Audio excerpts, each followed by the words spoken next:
Hello guys, this is Archana Sharma. Welcome you all my YouTube channel Learn with Concept by Archana Vishwakarma. Now it's me signing in. कैसे हैं आप सभी? Better होंगे, आप अपने घरों पे सेफ होंगे और एग्जाम्स दे रहे होंगे। चलिए, आपको पता है एज यू नो दैट कि हमारा कोर्स 4 का सीरीज चल रहा था लैंग्वेज अक्रॉस द करिकुलम, जिसमें हमने लिसनिंग स्किल को कंप्लीट कर लिया है ना। जो हमारा श्रवण कौशल था, हमने उसके बहुत सारे टॉपिक्स को कवर अप कर लिया है, जिससे मीनिंग क्या होती है लिसनिंग स्किल की, व्हाट आर द टाइप्स, ठीक, कैरेक्टरिस्टिक्स फीचर्स क्या होते हैं लिसनिंग स्किल के, एक टीचर का रोल क्या होता है while developing the listening skill. हमने स्टेजेस पढ़ी हैं कि क्या क्या स्टेजेस होती हैं लिसनिंग स्किल को डेवलप कराने के लिए, और बीइंग अ टीचर, एक टीचर क्या कर सकता है अपने बच्चों में लिसनिंग स्किल को डेवलप करने के लिए। हमने ये सारे टॉपिक्स पे बात की है। अगर आपने उन वीडियोस को नहीं देखा है तो आप उन वीडियो को देख लीजिएगा। उसके बाद हमारा जो स्किल था, दूसरा स्किल हम बोल सकते हैं स्पीकिंग स्किल, जो हमारा LSRW का कॉन्सेप्ट है, listening, speaking, reading and last में राइटिंग। तो हम ये चारों जो स्किल पढ़ते हैं लैंग्वेज को डेवलपमेंट करने के लिए, एक तरीके से आपको तो पता है ना कि ये चारों स्किल के बिना क्या है, हमारा जो लैंग्वेज टीचिंग है वो इनकम्प्लीट है ना। पढ़ना, लिखना, सुनना, पढ़ना, बोलना, लिखना, ये सारी चीजें क्या है, इनकी ही रिक्वायरमेंट होती है अगर बेसिकली देखा जाए तो। अगर हम अपने स्किल डेवलपमेंट की बात करते तो अगर लैंग्वेज तभी कंप्लीट होगा जब हमारा LSRW का कॉन्सेप्ट क्लियर होगा, ठीक ना। लैंग्वेज के बिना हम कंसीडर नहीं कर सकते, इनमें से कोई भी एक स्किल मिसिंग होगी LSRW में से, तो आपका जो भाषा पे कमांड होगा वो कहीं ना कहीं कंप्लीट होगा, कमी होगी, और आप अपनी लैंग्वेज को जो आप भाषा के माध्यम से लोगों को समझाना चाह रहे हो वो कर नहीं पाओगे, ठीक ना। तो बेसिकली जो हम बात करना चाह रहे हैं स्पीकिंग स्किल से रिलेटेड बात करना चाह रहे हैं। तो स्पीकिंग स्किल का भी हमने मीनिंग, इंट्रोडक्शन पढ़ा, इसके अलावा उसके ऑब्जेक्टिव्स क्या हैं और मेथड्स क्या थे, ये सारी चीजें पढ़ी। आज का जो टॉपिक है वो स्पीकिंग स्किल से रिलेटेड है। यहाँ पे आज हम पढ़ेंगे कंपोनेंट्स ऑफ स्पीकिंग स्किल, यानी कि कंपोनेंट क्या है स्पीकिंग स्किल्स के, यानी कि घटक क्या है। तो बेसिकली यहाँ पे देखिए एक डायग्राम बना हुआ है, इस डायग्राम को आप जरूर बनाइएगा। यहाँ पे 4 कंपोनेंट है, मैंने बड़ा सा लिखा हुआ है 4 स्पीकिंग स्किल। तो जो ये कंपोनेंट है, इन कंपोनेंट को ही आपको 1 बाय 1 हम डिटेल में डिस्कस करेंगे, और ये मेन कंपोनेंट होते हैं स्पीकिंग स्किल का। तो जब भी आप बोलेंगे चीज़ों को, लैंग्वेज को, या सामने वाले को बोलकर अपनी बात को कन्वे करना चाहेंगे किसी भी माध्यम से, है ना। आपको देखिए, आपको पता है अच्छे से कि आप जितना अच्छा बोलोगे आपकी पर्सनालिटी उतनी एक्सप्लोर होगी। उसके अलावा डेली लाइफ में भी आपको पता है ना कि हमारा जो बिहेव होता है हमारे बोलने पर डिपेंड करता है। लाइक हम किसी से बहुत अच्छे से बात करेंगे, प्यार से बात करेंगे, तो वो क्या हमारे बिहेव को अप्रिशिएट करेगा।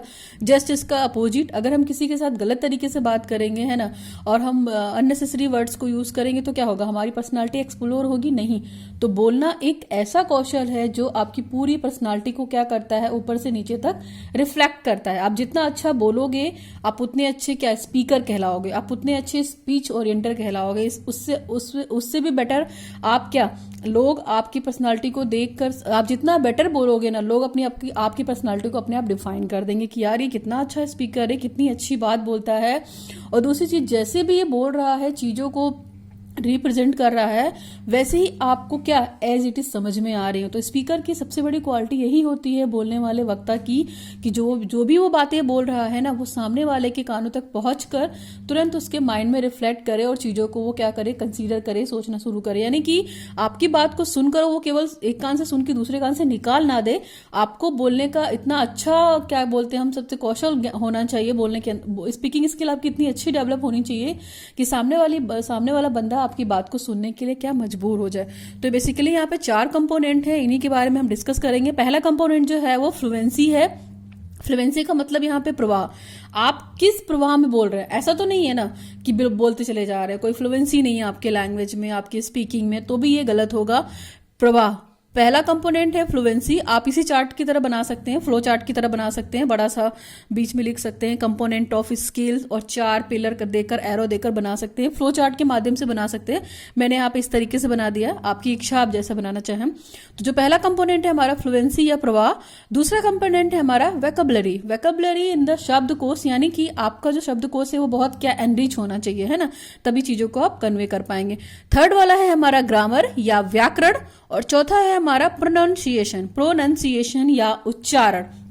तो स्पीकिंग स्किल को कंप्लीट करने के लिए ये 4 कंपोनेंट बहुत इंपॉर्टेंट हैं, fluency, vocabulary, grammar and pronunciation, ये 4 स्पीकिंग स्किल के कंपोनेंट है और हम यहाँ पे इसको डिटेल में डिस्कस करेंगे। चलिए ये चार्ट आप जरूर बनाइएगा, इट इज इंपॉर्टेंट, क्योंकि पूछते हैं कि कंपोनेंट ऑफ स्पीकिंग स्किल क्या है, और इसके साथ हम वो भी पूछ सकते हैं कि what do you understand by the speaking skills है, what are the objectives of speaking skill, what are the components of speaking skill, है ना, कि उसके जो हमारा बोलने का कौशल है उसके घटक क्या हैं, ठीक ना, उसके उद्देश्य क्या हैं, उसके मीनिंग क्या है, तो ये सारी चीजें पूछ सकते हैं। तो आप पढ़िए, इसको पढ़ने के बाद आपको समझ में आ जाएगा। देखिए हम यहाँ पे डिस्कस करते हैं। चलिए पहला पॉइंट यहाँ पे दे रखा है, it is a common desire for all of us to speak a second language बोल। देखिए आपको अच्छे से पता है कि हम सबका क्या है, हम सभी के लिए ये एक हमारी क्या कॉमन डिजायर होती है, एक सामान्य इच्छा होती है कि जो हमारी दूसरी लैंग्वेज हो, हमारी जो दूसरी भाषा हो, उसको हम बोलने में क्या हो, कंफर्टेबल हो, है ना। जैसे मान लीजिए बीइंग अ इंडियन, हमारी जो फर्स्ट लैंग्वेज है, मदर टंग है, वो हिंदी है, तो हिंदी तो हम बहुत अच्छे से बोल लेते हैं, और सेकेंड लैंग्वेज जो हम यूज करते हैं इंग्लिश, ठीक ना, क्योंकि ऑफिस में जो भी काम काज होता है वो हिंदी इंग्लिश दोनों में होता है, तो जो हमारी सेकंड लैंग्वेज इंग्लिश हुई, कोशिश करते हैं कि उसको भी हम अच्छे से बोल सके, ठीक। हर व्यक्ति का ये ओपिनियन होता है कि जो हमारी सेकंड लैंग्वेज है उसको हम अच्छी तरह से बोल सके, ये हमारा क्या सिंपल सी हमारी इच्छा है, ठीक ना। क्यों? क्योंकि आज की डेट में स्पीकिंग जो है वो बहुत रिक्वायर्ड है, जिसको प्रॉपर वे में इंग्लिश नहीं आती है वो चीज़ों को कम्युनिकेट नहीं कर पाता है। 10 लोगों के बीच में उसको अगर कुछ भी रिप्रेजेंटेशन देना है या अपने टॉपिक का प्रेजेंटेशन देना है तो दे फील गेट हेजिटेट। तो ये सारी चीज़ों को अपने अंदर इंप्रूव करना है, तो ये हमारी कॉमन सी डिजायर है कि जो हमारी सेकंड लैंग्वेज है उसको हम प्रॉपर वे में बोल पाएं। नेक्स्ट पॉइंट है हमारा, to do this we need to know what skills are required to become a good speaker, ठीक ना। ऐसा अगर हम देखा जाए तो ऐसा करने के लिए हमको ये तो पर्टिकुलर जानना ही होगा ना कि हम एक अच्छे कैसे स्पीकर बन सकते हैं, कौन सी स्किल की आवश्यकता होगी हमको एक अच्छा स्पीकर बनने के लिए, तभी ना किन किन चीज़ों की रिक्वायरमेंट होगी। तो वही ये कंपोनेंट है कि फ्लुएंसी भी चाहिए स्पीकिंग के लिए, वोकैबुलरी भी अच्छी होनी चाहिए आपकी, ग्रामर भी, एंड लास्ट में pronunciation. Number 3, next point, This short article will help you understand 4 important skills that you need to develop. देखिए ये छोटा सा एक जो आर्टिकल है, 4 जो आपके इंपॉर्टेंट स्किल हैं इसको आपको अंडरस्टैंड करने में क्या करेगा, हेल्प करेगा, और आपकी पर्सनालिटी को डेवलपमेंट में करने के लिए, जिसको जरूरत है आपकी पर्सनालिटी को विकसित करने के लिए, उसमें ये क्या करेगा, बहुत रिक्वायर्डफुल है, बहुत हेल्पफुल है। ये 4 कंपोनेंट, 4 इंपॉर्टेंट स्किल्स का मतलब आप समझ रहे हैं कि अगर आपकी जो दूसरी लैंग्वेज है इंग्लिश, तो ये सारी जो 4 कंपोनेंट हैं आपके 4 स्किल्स, स्पेशली देखा जाए फ्लुएंसी, वोकैबुलरी और ग्रामर, प्रोनाउंसिएशन, एक अच्छी स्पीकिंग के लिए आपको ये चारों बातों को ध्यान रखना पड़ेगा, ये कंपोनेंट्स को आपको ध्यान रखना पड़ेगा। तो चलिए पहली स्पीकिंग स्किल का कंपोनेंट क्या है हमारा, फ्लुएंसी या प्रवाह, यानी कि हम किस तरीके से बोले कि सामने वाली बात, जो बंदा है, सामने वाले जो ऑडियंस है, जो व्यक्ति है, उसको हमारी बात को वो क्या करे, प्रॉपर वे में सुन सके और सुनकर क्या करे, अप्लाई कर सके। प्रवाह, तो देखिए इसमें पहला पॉइंट क्या लिखा है, fluency is about how to comfortable and the confident you are in speaking English. Basically fluency इस बारे में बात करता है कि आप इंग्लिश बोलने में कितने कंफर्टेबल हैं और कितने कॉन्फिडेंस के साथ बोलते हैं। आपकी फ्लुएंसी इसी पे डिपेंड करती है। अगर आप अच्छी फ्लुएंट इंग्लिश बोल सकते हो विदाउट मतलब आप बिना ब्रेक लिए 2 से 3 मिनट भी आप प्रॉपर इंग्लिश बोल सकते हो, तो आपकी फ्लुएंसी क्या है, इट मीन्स अच्छी है, और आप आगे जाकर बेटर कर सकते हैं। जैसे लाइक हम कहीं जाते हैं इंटरव्यू में या कोई सिंपल सा प्रेजेंटेशन भी देती है टीचर इनसाइड द क्लास में, तो सबसे पहले जो इंट्रोडक्शन से स्टार्ट करती है ना, इंट्रोडक्शन से लेकर टॉपिक तक जो भी उसने इंट्रोडक्शन दिया, अगर वो प्रॉपर वे में इंग्लिश से दे देती है तो ही उस टीचर की वहां पे पर्सनालिटी या फ्लुएंसी पता चल जाती है कि किस फ्लुएंट से ये इंग्लिश बोल रही है। तो ये बहुत मैटर करता है कि फ्लुएंसी आपकी जितनी स्ट्रांग होगी, जितनी अच्छी होगी, आप उतने कॉन्फिडेंट होंगे वाइल स्पीकिंग इंग्लिश।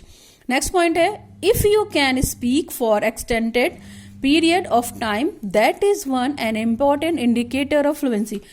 अगर आप बहुत लॉन्ग टाइम तक इंग्लिश बोल सकते हो, स्पीकिंग कर सकते हो, तो आपके लिए क्या है, एक स्ट्रॉन्ग इंडिकेटर है फ्लुएंसी का, तभी आप बेटर जाके आगे क्या अच्छे स्पीकर भी बन सकते हो, है ना।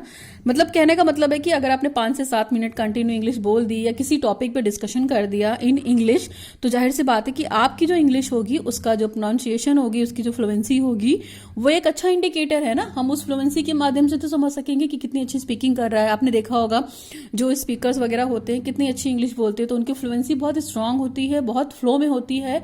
मतलब जहां पे जिस भी स्पीड से बोलना है, जैसे भी बोलना है, अप्स एंड डाउन जो भी करने हैं, वो अपनी फ्लुएंसी के माध्यम से कर लेते हैं, है ना।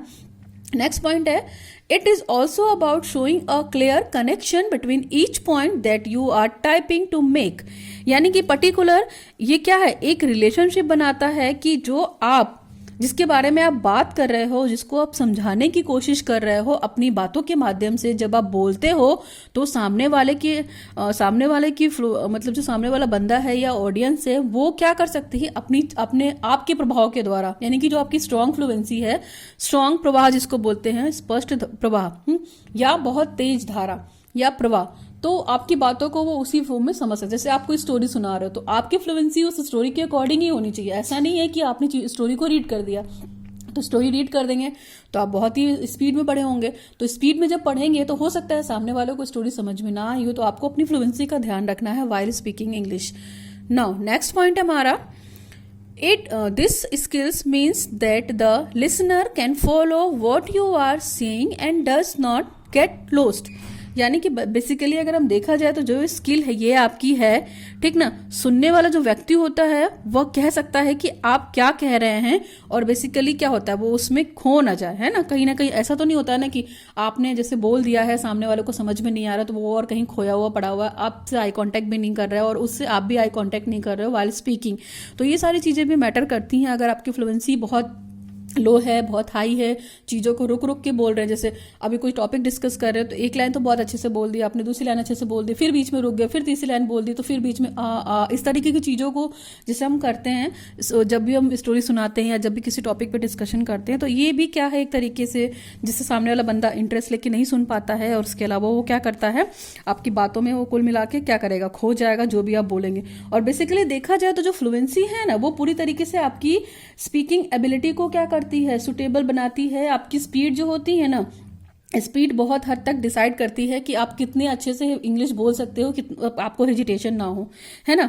तो स्पेशली अगर देखा जाए जो हमारे वर्ड्स ग्रुप होते हैं, without gapping, without taking any time, without hesitation, जो हमारी स्पीच है उसको हम कंटिन्यूअसली उसी फ्लुएंसी में बोले चले जा रहे हैं, तो ये क्या होता है, एक अच्छा इंडिकेटर होता है हमारी ऑल स्किल्स इन लैंग्वेज जो डेवलपमेंट के लिए होती है, वो हमारी फ्लुएंसी से ही पता चलता है कि हम कितनी अच्छी फ्लुएंट इंग्लिश बोल सकते हैं या फ्लुएंट हिंदी बोल सकते हैं। तो इसके लिए जो प्रोनाउंसिएशन है वो एक तरीके से हर व्यक्ति का अलग होता है, चाहे सबका साउंड अलग होता है, सबकी वोकैबुलरी अलग होती है, ग्रामर, रिदम, इंटोनेशन पे हम डिटेल बात करेंगे, ठीक ना। फ्लुएंसी क्या है, एक तरीके की ट्रेनिंग भी हम कह सकते हैं, एक तरीके का कंजर्वेशन है जो बेसिकली फोकस करता है कि आप शब्दों को किस तरीके से कनेक्ट कर रहे हो, है ना। दो शब्दों के बीच में क्या गैपिंग होनी चाहिए, सेंटेंस क्या गैपिंग होनी चाहिए, क्या टाइम ड्यूरेशन होना चाहिए दो स्टैंजास के बीच में, है ना। तो ये फ्लुएंसी मैटर करती है कि आप कौन सी चीज सुना रहे हो, कौन सी चीज नहीं सुना रहे हो। तो ये फ्लुएंसी आई थिंक क्लियर हुआ। और दूसरी बेसिकली ये चीज भी हो सकती है कि फ्लुएंसी हमारी जितनी स्ट्रांग होगी हमारी स्पीकिंग स्किल आगे जाकर उतनी बेटर होगी। Now we come to the next point. देखिए नेक्स्ट पॉइंट हमारा क्या है, वोकैबुलरी। वोकैबुलरी से हम क्या समझते हैं, देखिए वोकैबुलरी का सीधा सीधा मतलब है आपकी शब्दावली, यानी इट मीन्स एक तरीके की डिक्शनरी है कि आपकी वोकैबुलरी में कितने सारे शब्द कोश हैं और कितनी शब्द है एक पर्टिकुलर सेंटेंस को लेकर, पर्टिकुलर किसी भी चीज को लेकर कि आपकी कितनी स्ट्रांग वोकैबुलरी है। देखिए यहाँ पे लिखा, if you don't have the words to say what you want to say then you can not say it. यदि आपके पास कहने के लिए शब्द ही नहीं होंगे तो आप क्या कहना चाहते हो, है ना। और लोग आपको अपनी बातों को कहने के लिए क्या बेसिकली उसका यूज नहीं करते वोकैबुलरी का। तो सोचिए आप किसी चीज को कहना चाह रहे हो और आपके पास शब्द ही नहीं है उन चीजों को कहने के लिए, तो सामने वाले तक आप क्या कन्वे कर पाओगे, कुछ नहीं कन्वे कर पाओगे।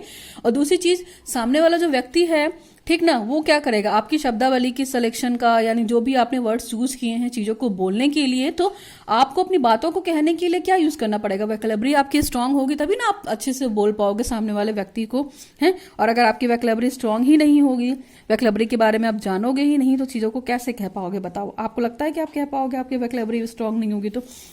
किसी चीज को अगर आप डिस्कस करना चाह रहे हो तो उससे रिलेटेड जो भी शब्द हैं, आपके जो भी शब्द कोश हैं, उसको क्या करना पड़ेगा, अच्छे से रीड करना पड़ेगा ना। हमारी शब्दावली काफी स्ट्रांग रखनी पड़ेगी, तो इस चीज का ध्यान रखिएगा, ठीक ना। नेक्स्ट पॉइंट है, being a good speaker means constantly growing your vocabulary. यानी कि एक अच्छा वक्ता बनने के लिए या एक अच्छा स्पीकर होने के लिए आपकी शब्दावली उतनी स्ट्रांग होनी चाहिए। यानी कि आप जितने अच्छे से बोलते चले जाएंगे, आपकी प्रैक्टिस इतनी स्ट्रांग होगी, ऑटोमेटिक आपकी जो वोकैबुलरी है, जो आपकी शब्दावली है, शब्दकोश है, वो बढ़ता चला जाएगा, ठीक ना। Next, the more interesting words you know the stronger your speaking skill. यानी कि जितना आप जो अपने शब्दों का सिलेक्शन रखेंगे और जितना आप बोलेंगे आपकी स्किल उतनी स्ट्रांग होगी। कौन सी? Speaking skill. यानी कि वोकैबुलरी इन द सेंस कि आपकी वोकैबुलरी जितनी स्ट्रांग होगी आप उतनी ही अच्छे से अपनी स्पीकिंग स्किल को क्या करोगे? डेवलप कर पाओगे। ठीक, नेक्स्ट पॉइंट है the best way to grow your vocabulary is to read in English and make a note of any new words that you encounter in a read vocabulary notebook। Basically अगर हम देखा जाए अपनी हम जो हमारी vocabulary है उसको डेवलप करने का सबसे अच्छा तरीका है कि हम चीज़ों को इंग्लिश में पढ़ें, इंग्लिश न्यूज़पेपर पढ़ें, इंग्लिश नॉवल पढ़ें, इंग्लिश बुक्स पढ़ें। ये क्या होता है ना, आपको एक पढ़ने की क्या, एक तो हैबिट डेवलप होगी आपके अंदर इंग्लिश पढ़ने की, और दूसरी चीज़ जो भी आपको वोकैबुलरी स्ट्रांग लगती है तो आप पर्टिकुलर एक नोटबुक बना सकते हैं, पर्टिकुलर एक कॉपी बना सकते हैं जहाँ पे आप नए नए शब्दों का, जैसे हमारा अगर हम कुछ भी नया वर्ड सीखना चाह रहे हैं तो हमारा पर डे का एक रूटीन है कि हमें 5 नए शब्द सीखने हैं आज, उसका मीनिंग, उसका सिनोनियम, उसका एंटोनियम। तो ये इस तरीके के आप एक नोट्स भी बना सकते हैं। इससे भी क्या होती है, आपकी वोकैबुलरी स्ट्रांग होती है। तो आप एक नोट पैड भी बना सकते हो अपनी वोकैबुलरी को स्ट्रांग करने के लिए, और जब आपका वोकैबुलरी स्ट्रांग हो जाएगा तो जाहिर सी बात है आप अच्छे से बोल सकोगे। ठीक ना, वोकैबुलरी में आपको यही सारी चीज़ें हैं बेसिकली कि हमारा शब्दकोश कितना एक्टिव होना चाहिए, कितना स्ट्रांग होना चाहिए, इस चीज़ को ध्यान रखिएगा। ओके, होपफुली समझ में आ रहा होगा। नेक्स्ट हमारा है ग्रामर। ग्रामर या व्याकरण जिसको हम हिंदी में बोलते हैं, तो द ड्रेडेड जी वर्ड, यानी कि अगर बेसिकली देखा जाए तो विभिन्न तरह के जी शब्द, उसी को grammar. Grammar in the sense में कि जो भी आप स्पीकिंग बोल रहे हैं तो उसमें आप सब्जेक्ट का ध्यान रखेंगे, मेन वर्ब का ध्यान रखेंगे, ऑब्जेक्टिव की ध्यान रखेंगे। बेसिकली हम ध्यान क्या क्या रखते हैं, सब्जेक्ट हमारा, फिर हमारा मेन वर्ब, ठीक ना, और प्लस हमारा ऑब्जेक्टिव। तो जो हम सेंटेंस बोल रहे हैं उसमें हम सब्जेक्ट का ध्यान रखेंगे, मेन वर्ब का ध्यान रखेंगे, ऑब्जेक्टिव और ऑब्जेक्ट का ध्यान रखेंगे। यानी कि इज, एम, आर, ठीक है ना, वॉज, वर, या जो भी हमारा मेन वर्ब होता है, हेल्पिंग वर्ब होता है, उसको अच्छे से प्रोनाउंसिएशन करना। ऐसा तो नहीं है कि हम अगर पास्ट टेंस में बात कर रहे हैं तो हम आई एम यूज कर रहे हैं या इज यूज कर रहे हैं, इन सब चीजों का ध्यान देना है। ठीक ना, तो ग्रामर हमारी एक अच्छी होना चाहिए। अगर ग्रामर पे आपका कमांड हो गया, व्याकरण पे आपका कमांड हो गया, तो आपकी स्पीकिंग स्किल बहुत डेवलप होगी। पॉइंट्स में क्या है, grammar doesn't matter and fewer mistakes you make the better your speaking skill will be. यानी कि अगर जो आपकी ग्रामर है, ग्रामर बेसिकली क्या इंपॉर्टेंस रखता है कि आप जितनी कम गलतियां करेंगे ना, आप उतना ही बेहतर स्किल डेवलपमेंट कर पाएंगे, स्पीकिंग स्किल। यानी कि ग्रामेटिकली जितनी कम मिस्टेक होगी आपकी बोलने में, आपकी स्पीकिंग स्किल क्या होगी, उतनी इनहेंस करेगी, उतनी स्ट्रांग होगी और उतनी ही उसका प्रभाव बहुत अच्छा होगा। नेक्स्ट पॉइंट है however do not worry about making mistakes either. देखिए आपको, हालांकि गलतियां तो सभी से होती हैं, परफेक्ट तो है नहीं कि हम एक बार में ही बहुत अच्छे से फ्लुएंट इंग्लिश बोलने लगेंगे। तो अगर गलतियां हो भी रही हैं तो आप उसके बारे में मत सोचिए, है ना। उस गलती को अगले वाले स्पीकिंग में उसको क्या करिए, इंप्रूव करने की कोशिश करिए। गलती हो रही है कोई बात नहीं, छोड़ दीजिए, है ना, लेकिन कोशिश कीजिए कि ग्रामर जो है आपकी वो स्ट्रांग रहे। और ग्रामर का जितना भी होल सिस्टम है, जैसे मैंने बोला कि उसका होल सिस्टम या स्ट्रक्चर जो है लैंग्वेज का, बेसिकली सारी चीजें ग्रामर पे ही डिपेंडेंट है ना। अगर आप ग्रामर का जो सेट होता है, जो रूल होता है, जो उसका एक्सप्लेनेशन होता है, how words are used in a language during speech और राइटिंग, हम जब लिखते हैं या बोलते हैं तो हम ग्रामर ही तो यूज करते हैं ना। उसमें सिंटेक्स हो गया, मॉर्फोलॉजी हो गया, फोनोलॉजी हो गया, सिमेंटिक्स वगैरह हो गया। तो इन सब चीजों के बिना हम अपनी स्पीकिंग स्किल को स्ट्रांग नहीं बना पाएंगे, है ना। विदाउट गुड ग्रामर, है ना, क्लियर कम्युनिकेशन पॉसिबल नहीं है ना। Clear communication is not possible without good grammar. तो आपको क्या करना है, आपको ग्रामर अपनी स्ट्रांग बनानी है। Good grammar is a mark of intelligence. और आपका ग्रामर पे कमांड है, आपकी मिस्टेक कम से कम हो रही है, ना के बराबर हो रही है, तो आप एक अच्छे स्पीकर बन सकते हो। ठीक ना, देयरफॉर अगर देखा जाए हम लैंग्वेज को हम इसी तरीके से कंजर्वेशन करते हैं ना, कि इंपॉर्टेंस है किसी भी चीज को इफेक्टिवली कहने का तरीका। तो ग्रामर आपकी स्ट्रांग होगी तो आपको कोई भी इंटरप्ट नहीं कर पाएगा और आप बोलने में हेजिटेशन फील भी नहीं करोगे। इस चीज का ध्यान रखिएगा। Now we come to the next point. Next point हमारा क्या है, a good speaker does not have to use the perfect grammar certainly though it is a good idea to make sure that you have mastered the major tenses. देखिए अच्छा बोलने के लिए व्यक्ति को क्या चाहिए, बेसिकली वो निश्चित रूप से क्या करेगा, सही ग्रामर का उपयोग नहीं करता है। जो अच्छे अच्छे स्पीकर होते हैं ना, कभी आप देखिएगा उनकी ग्रामेटिकली मिस्टेक्स होती हैं और वो प्रॉपर ग्रामर को जानते भी नहीं है, बट वो ट्रेनिंग के माध्यम से, जैसे आपने सुना होगा ना कि स्पीकिंग स्किल्स के कोर्स चलते हैं कि इतने महीने में या 1 महीने में आप अंग्रेजी धड़ाधड़ बोलने लगोगे, 3 महीने का कोर्स होता है आप स्पीकिंग धड़ाधड़ करने लगोगे। तो ऐसा कुछ नहीं होता है, उनको चीजें बस रटा दी जाती हैं। लेकिन अगर आपको अच्छी इंग्लिश बोलनी है, आपको फ्लुएंट इंग्लिश बोलनी है, गलतियां कम से कम करनी है, तो आपका पूरी तरीके से ग्रामर पे कमांड होना चाहिए। ग्रामर ही क्या करेगा, आपको एक अच्छा स्पीकर बनाएगा। तो बेसिकली हम ग्रामर को छोड़कर अगर सोचेंगे कि बहुत अच्छी स्पीकिंग स्किल बोल सकते हैं, तो ऐसा नहीं है।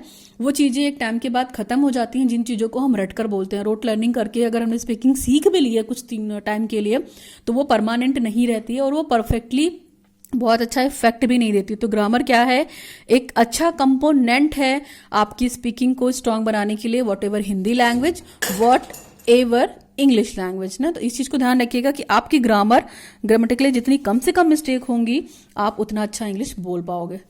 चलिए, थर्ड पॉइंट हमने डिस्कस कर दिया। Last but not the least, pronunciation. Pronunciation it means the उच्चारण। आप शब्दों के उच्चारण को कैसे देखते हैं, है ना। अगर हम देखा जाए तो हमारा प्रोनाउंसिएशन बेसिकली फोकस करता है कि हम किसी चीज को कितना स्ट्रेस देकर बोलते हैं, किसी चीज को बोलने का हमारा रिदम क्या है ना, हमारा इंटोनेशन क्या है, हमारी सिलेबल्स क्या है। और किसी लैंग्वेज को अगर हम बोल रहे हैं इंग्लिश में, हम जब स्पीकिंग कर रहे हैं, तो हम किस चीज पे कितना फोर्स लगाते हैं, कितने अप्स एंड डाउन्स, कहाँ पे फ्लुएंसी हमें बहुत लो रखनी है, कहाँ पे पिच हाई रखना है, कहाँ पे लो रखना है। तो प्रोनाउंसिएशन में ये सारी चीजें मैटर करती हैं। यानी एक तरीके का उच्चारण, अगर हम अपना उच्चारण अच्छा रखेंगे, मॉडिफाई रखेंगे, गलतियां कम से कम रखेंगे उच्चारण में, तो बच्चे को हम अच्छा सिखा पाएंगे। तो pronunciation is a complex area with lots of subskills that can be practised. एक तरीके से बोलेंगे जो उच्चारण सिस्टम है, यानी कि जो प्रणाली है, ये क्या है, एक डिफिकल्ट स्किल है चीजों को करने के लिए। मतलब क्या, स्पीकिंग करने के लिए प्रोनाउंसिएशन एक तरीके का डिफरेंट स्किल है। और देखिए, अगर इसको हम कैसे इंप्रूव कर सकते हैं अपने प्रोनाउंसिएशन को, हम जितना बोलेंगे, हम जितनी प्रैक्टिस करेंगे ना, उतनी हमारी क्या होगी, प्रोनाउंसिएशन की मिस्टेक कम से कम होगी। जैसे बच्चे का एग्जाम्पल ले लीजिए। बच्चे जो होते हैं वो प्रोनाउंसिएशन क्या करते हैं, बेसिकली हमेशा रॉन्ग करते हैं ना। टीचर एक शब्द को कई बार बोलती है, तब बच्चे प्रैक्टिस करते हैं, और प्रैक्टिस कर करके क्या करते हैं, अपने उच्चारण को इंप्रूव करते हैं। हम बच्चे की ही बात क्यों कर रहे हैं, हम टीचर्स भी वाइल स्पीकिंग बहुत सारे वर्ड्सों का प्रोनाउंसिएशन ऐसा कुछ गलत कर देते हैं जो एक्चुअली होता नहीं है ना, क्योंकि हम भी नहीं जानते हैं। तो प्रोनाउंसिएशन की गलतियां किसी से भी हो सकती हैं, चाहे वो टीचर हो चाहे वो बच्चा हो। तो कोशिश तो हमें ये करनी है बीइंग अ टीचर कि हम अच्छा उच्चारण रखें, हम प्रोनाउंसिएशन अपना बेटर रखें, ताकि सामने वाला बच्चा जो होता है ना, क्या करता है, टीचर को कॉपी करता है एज इट इज। तो अगर जो जैसे टीचर ने जो बोल दिया ना किसी वर्ड्स को, तो वो बच्चा क्या करेगा, उस वर्ड को वैसे ही बोलेगा। अगर सामने वाला कोई उसे आके करेक्ट करेगा, तो वो बच्चा ही बोलेगा नहीं, मेरी टीचर ने तो इसको ऐसे बोला है, तो हम उसको ऐसे ही बोलेंगे। तो वो किसी की बात भी नहीं सुनता है। तो टीचर अगर गलत उच्चारण करेगा तो बच्चा गलत ही सीखेगा। तो इसलिए टीचर को अपने प्रोनाउंसिएशन वाली स्किल पे, अपने उच्चारण पे काम करना चाहिए, और वो प्रैक्टिस के माध्यम से हो सकता है। Okay, now next, the basic rule of thumb is that an average speaker can speak and be the understood. यानी कि जो अंगूठे का अगर बेसिकली जो हमारा मेन रूल होता है ना, वो एवरेज बोलने वाला जो व्यक्ति है वो कोई भी समझ सकता है ना। एवरेज बोलने वाला व्यक्ति इन द सेंस कि जैसे मान लीजिए किसी की लैंग्वेज पे अच्छी कमांड है, हिंदी लैंग्वेज पे अच्छी कमांड है, तो वो कमांड इसलिए होती है क्यों, क्योंकि जो उनका व्याकरण वाला पोर्शन होता है, जो उनका ग्रामर पोर्शन होता है, वो बहुत अच्छा होता है। और चीजों को पहले वो अच्छे से देखते हैं, सुनते हैं, फिर उसका उच्चारण अच्छा करते हैं। हमारा प्रोनाउंसिएशन स्किल तभी बेटर हो सकता है जब हम प्रोनाउंसिएशन वाले व्यक्ति को, जैसे हम किसी इंग्लिश स्पीकर की बात सुन रहे हैं, तो हम उसकी एक एक बात को सुनेंगे पहले ध्यान से कि वो कैसे चीजों को प्रोनाउंस कर रहा है, तभी ना उसको हम कॉपी करेंगे, और कॉपी करके क्या करेंगे, प्रैक्टिस करेंगे, और प्रैक्टिस के थ्रू उसको समझने की कोशिश करेंगे। तो इस चीज का ध्यान रखिएगा प्रोनाउंसिएशन में, है ना। जब भी हम स्पीच करते हैं तो अपनी कनेक्टिविटी को ध्यान रखते हैं ना, कि जो भी हम स्पीच बोल रहे हैं उसकी फ्लुएंसी बेटर हो, है ना। जो भी हम फोनोलॉजिकल यूज कर रहे हैं वो भी बेटर हो, और शब्दों का जो ऑर्गेनाइजेशन है, यानी कि कंटेंट का जो ऑर्गेनाइजेशन है, वो भी क्या हो, बिल्कुल आपकी स्पीच के अकॉर्डिंग हो, ताकि जो भी आप साउंड प्रोड्यूस कर रहे हो जनरली वो क्या हो, सामने वालों को समझ में आए, है ना। जैसे एग्जाम्पल की बात करते हैं, डब्लू वर्ड जो होता है, जैसे water is composed of 2 syllable, water. एक एग्जाम्पल अगर हम देखा जाए तो कैसे बोलेंगे, TER, तो वाटर। तो जो आर है वो कहीं ना कहीं क्या हो रहा, खो जा रहा है ना। जैसे कार, इसी का एग्जाम्पल ले लो, का, तो कुछ लोग कार पूरा नहीं बोलेंगे, car. This is the car, तो आर कहाँ चला गया। तो ये उच्चारण की गलतियां होती हैं और ये सारी चीजें होती हैं, तो इनको हम क्या करते हैं अपने टोन के माध्यम से, प्रोनाउंसिएशन के माध्यम से सीखने की कोशिश करते हैं। चीजों को क्या करते हैं, रिकॉग्नाइज करते हैं कि डिफरेंट जो सिलेबल्स होती हैं जिनको हम जिनसे मिलाकर एक वर्ड बनाते हैं ना, इंटोनेशन उसी में आता है। इंटोनेशन का मतलब होता है कि जो भी एक तरीके का फीचर है किसको, प्रोनाउंसिएशन का, और या कॉमन जो लैंग्वेज हमारी होती है इंटोनेशन उसी से रिलेटेड है कि किसी चीज को कितना ऊपर उठा के ले जाना है। राइज एंड फॉल का सिस्टम है, it is the rise and fall for voice. आपकी आवाज कितनी फॉल और राइज हो रही है किसी वर्ड को लेकर, और किसी वर्ड को लेकर कितनी डाउन हो रही है या फॉल। वाटर डब्लू, यानी कि डब्लू में हमारा जो वॉइस है, जो हमारा इंटोनेशन है वो राइज हो रहा है, और टर में नीचे आ रहा है, यानी कि राइज और फॉल इंटोनेशन का ध्यान रखते हैं जब भी हम चीजों को प्रोनाउंसिएशन करते हैं while speaking. Now next point हमारा, a skilled speaker can use the sub skills of pronunciation to emphasis and to make the communicative effect of their speech more impactful। जो एक अच्छा स्पीकर होता है ना, वो अच्छे उच्चारण को यूज करता है और अपनी जो भी वो स्पीच देता है, जो भी वो बात रखता है, उस पर बेसिकली वो लॉजिक देकर फोर्स करता है। बेसिकली फोर्स ये करता है कि उसको कहाँ पे कितना एम्फेसिस करना है चीजों को, कहाँ पे कितना दबाव डालना है, कहाँ पे कितना स्ट्रेस डालना है, कहाँ पे किस रिदम से बात करनी है, तो उसको वो अच्छे से पता होता है। और जब भी वो स्पीकिंग करता है, जब भी वो भाषण देता है, तो अपने कम्युनिकेशन के माध्यम से अपने आप को तो इफेक्टिव बनाता है, जो सामने वाला है ना वो उसकी बात को सुनकर और इफेक्टिव फील करता है, यानी कि मैक्सिमम अपने कम्युनिकेशन के माध्यम से अधिक प्रभावशाली बनाता है, यानी कि अधिक इफेक्टिव बनाता है। ठीक, अगर आपका प्रोनाउंसिएशन बहुत अच्छा है, इंटोनेशन बेटर यूज करते हैं, जैसे हम बात करते हैं, जैसे मैंने वाटर की ही बात की, तो डब्लू वो वाटर बहुत फास्ट निकला। फॉर हाउ आर यू, तो हाउ बहुत ऊपर हुआ, आर यू नीचे चला गया। तो राइज एंड फॉल का भी सिस्टम है, स्ट्रेस का बहुत सिस्टम है कि किसी वर्ड को हम कितना स्ट्रेस दे के बोल रहे हैं, तो ये भी प्रोनाउंसिएशन में मैटर करता है, तभी हमारा प्रोनाउंसिएशन क्या होगा, वन ऑफ द बेटर होगा। नाउ नेक्स्ट है, the sub skills of pronunciation includes words and sentences, stress, intonation, rhythm and the use of the individual sounds of a language। Basically अगर हम प्रोनाउंसिएशन की skill की बात करते हैं, जो प्रोनाउंसिएशन को हम स्किल के रूप में लेते हैं, तो उसकी भी सब स्किल्स हैं। जैसे वर्ड्स, तो जो किसी वर्ड पे हम कितना स्ट्रेस डाल रहे हैं, हमारा जो सेंटेंस स्ट्रेस है वो कैसा है, हमारा जो इंटोनेशन यानी कि पिच हाई लो, ये सारी चीजें कैसे हैं, हमारा रिदम कैसे है, और प्रत्येक व्यक्ति का जो साउंड है, जो ध्वनियां निकालते हैं ना, वो उन सब चीजों को एक्सेप्ट करना है, उन सब चीजों को शामिल करना है।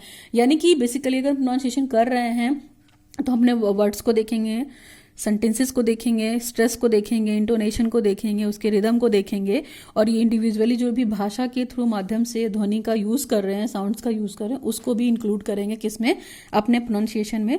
तभी वो चीजें क्या होंगी, बहुत बेटर होंगी। जैसे हम पिच की बात करते हैं, तो हमारा पिच जो होता है बहुत हाई भी हो सकता है, फॉल भी हो सकता है ना। पिच का अगर एग्जाम्पल देखा जाए कि आई गोज, है ना, आई गोज सिंपल बोल दिया, ठीक ना। फिर अगर हम नेक्स्ट वाले में बात करेंगे, तो इस तरीके की चीजें हो गई हैं। I am going to the market, hi how are you. तो इस तरह के जो सेंटेंसेस है ना, कहाँ पे पिच हाई हो रहा, कहाँ पे लो हो रहा, तो इन सब चीजों का भी प्रोनाउंसिएशन में हम ध्यान रखेंगे। ठीक, नेक्स्ट पॉइंट हमारा, a good way to practice your pronunciation is to the copy. Simply listen to how someone with good pronunciation speaks and try to imitate them as closely possible। यानी basically देखा जाए, जो हमारा उच्चारण होता है उसको प्रैक्टिस करेंगे तो ही बेटर होगा। यानी कि सबसे बेस्ट तरीका अपने प्रोनाउंसिएशन को इंप्रूव करने का क्या है, प्रैक्टिस। आप जितना बेटर बोलोगे, आपकी प्रैक्टिस उतनी अच्छी, आपकी जितनी प्रैक्टिस अच्छी होगी ना, आपकी स्पीकिंग स्किल उतनी बेटर हो जाएगी। लेकिन ये भी सुनिए कि आप चीजों को जो बोल रहे हो ना, उससे पहले आपको वो चीजें सुननी पड़ेंगी कि कोई व्यक्ति कितना अच्छा प्रोनाउंसिएशन करता है, या कितना अच्छा उच्चारण करता है या बोलता है। संभव हो बेसिकली, तो जो हम यूज करते हैं ना, हम किसी को फॉलो करने का प्रयास तभी करते हैं जो सामने वाला व्यक्ति है ना, वो जितने अच्छे से न्यूज बोल रहा है, या पेपर रीडिंग कर रहा है, या न्यूज रीडिंग कर रहा है, तो हम उसकी चीजों को पहले सुनते हैं कि उसका प्रोनाउंसिएशन क्या है शब्दों को लेकर। तो जितना हम बेटर सुनेंगे, जितना हम उसको इमिटेट करेंगे, जितना हम उसको अनुकरण करेंगे, और अनुकरण करना एक तरीके का एफर्ट ही है ना, हमें लिसनिंग करने के लिए अपने माइंड को तो यूज करना ही पड़ेगा, और आई कॉन्टैक्ट भी बनाकर रखना पड़ेगा। ऐसा नहीं है कि वो कुछ भी बोले चला जा रहा, पढ़ता चला जा रहा, और आप भी एम ही सुन रहे हैं, तो इस तरीके से हमारा प्रोनाउंसिएशन बेटर नहीं होगा। तो एक आपके प्रोनाउंसिएशन को बेटर करने के लिए आप इंग्लिश न्यूज सुनिए, इंग्लिश चैनल देखिए, इंग्लिश वीडियो देखिए। इनसे क्या होगा, आपका प्रोनाउंसिएशन सुधरेगा भी। क्यों? क्योंकि आप प्रॉपर वे में प्रैक्टिस करोगे। जब प्रोनाउंसिएशन सुधरने लगेगा तो आप धीरे धीरे बोलना भी सीख जाओगे, है ना। तो ये प्रोनाउंसिएशन मैंने आपको बता दिया, चारों कंपोनेंट क्लियर कर दिए, ठीक ना। होपफुली आपको इनमें दिक्कत नहीं होगी। और इन चारों कंपोनेंट को आप याद कर लीजिएगा। पूछा जाता है स्पीकिंग स्किल का कंपोनेंट क्या है। अगर सिंगल क्वेश्चन नहीं पूछेंगे तो हो सकता है शॉर्ट में दे दें, और लॉन्ग में अगर देंगे तो आपको इसके साथ what you understand by the speaking skill, what are their components, तो आपको ये कंपोनेंट चारों डिफाइन करने पड़ेंगे। Fluency, vocabulary, grammar and pronunciation, ये 4 बेसिकली कंपोनेंट है और बहुत इजी वे में समझा दिया है। आप बहुत सारे पॉइंट्स यहाँ पे लिख सकते हैं, फ्लुएंसी में भी लिख सकते हैं। पहला पॉइंट जो आपका रहा, दूसरा आपका वोकैबुलरी रहा है, यानी कि आपका जो शब्दावली है वो, इसके अलावा आपके ग्रामर यानी कि व्याकरण, ठीक, और इसके अलावा लास्ट हमारा प्रोनाउंसिएशन। तो ये ओवरऑल खत्म होता है हमारा कंपोनेंट्स ऑफ स्पीकिंग स्किल। अगर कुछ भी डाउट हो तो you can ask me in my comment section. तो आज के लिए बस करते हैं। Thanks for watching the video. Now signing off, learn with concept bye Archana Vishwakarma.